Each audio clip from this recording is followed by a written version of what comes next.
Cape Town International Airport. Nomawethu, a very good morning to you again. Now, a little bit earlier when we spoke, you said details still very vague at the moment, whether or not he'll arrive like everybody else, where he's awaited by a throng of a media contingent, or whether he'll be snuck in behind somehow, avoiding the limelight and the glare of the cameras. Well, a very good morning to you once again, Ayanda. Things are still very quiet down here at the Cape Town International Airport.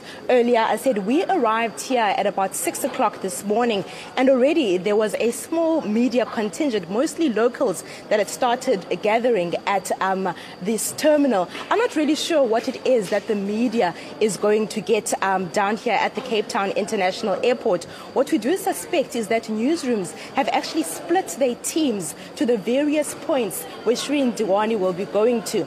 Earlier on, we heard from Tunzimaga that he will touch down at the Cape Town International Airport. He will then immediately leave for the Western Cape High Court. So at this stage, we're suspecting that the media contingent down here at the airport is due to the fact that other journalists are actually waiting on the other side at the airport.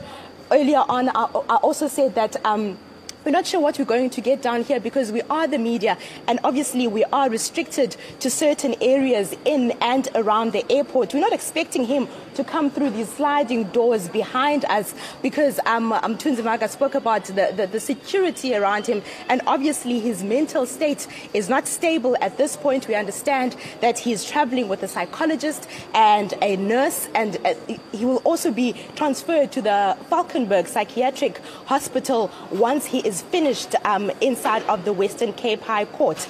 At this stage, Ayanda, we're not really sure whether Shrine Diwani will actually be applying for bail or not. And Tunzimaga from the Department of Justice didn't want to preempt things at this point in time, but he did say that anybody is entitled to legal representation, and at their first appearance, they are granted the chance to apply for bail. But at this stage, we're not really sure whether Shrine Diwani will in fact apply for bail. What we do know, the notice board just on my right hand side actually said that a BA flight, BA 059 from London, is estimated to touch down here at the Cape Town International Airport at 9:56. Now that's 4 minutes just before 10 o'clock. So we will be keeping you updated as the story unfolds and find out.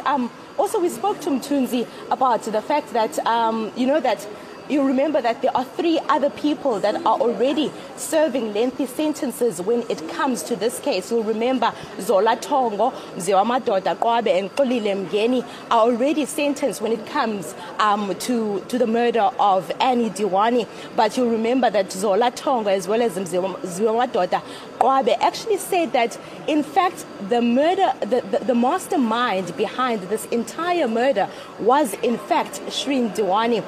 And it's been a very lengthy process, the South African government trying to get Shrine Diwani back in South Africa. But today, after 3 years, Shrine Diwani is expected to touch down at the Cape Town International Airport at about 10 o'clock this morning. So we will be keeping you updated as the story unfolds. But for now, it's back to you in the studio.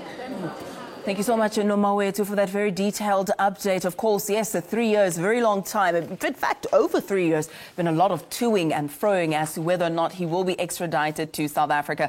But of course, he's expected to touch down just after 10 o'clock. 11:30 is when we expect to see him at the Western Cape High Court.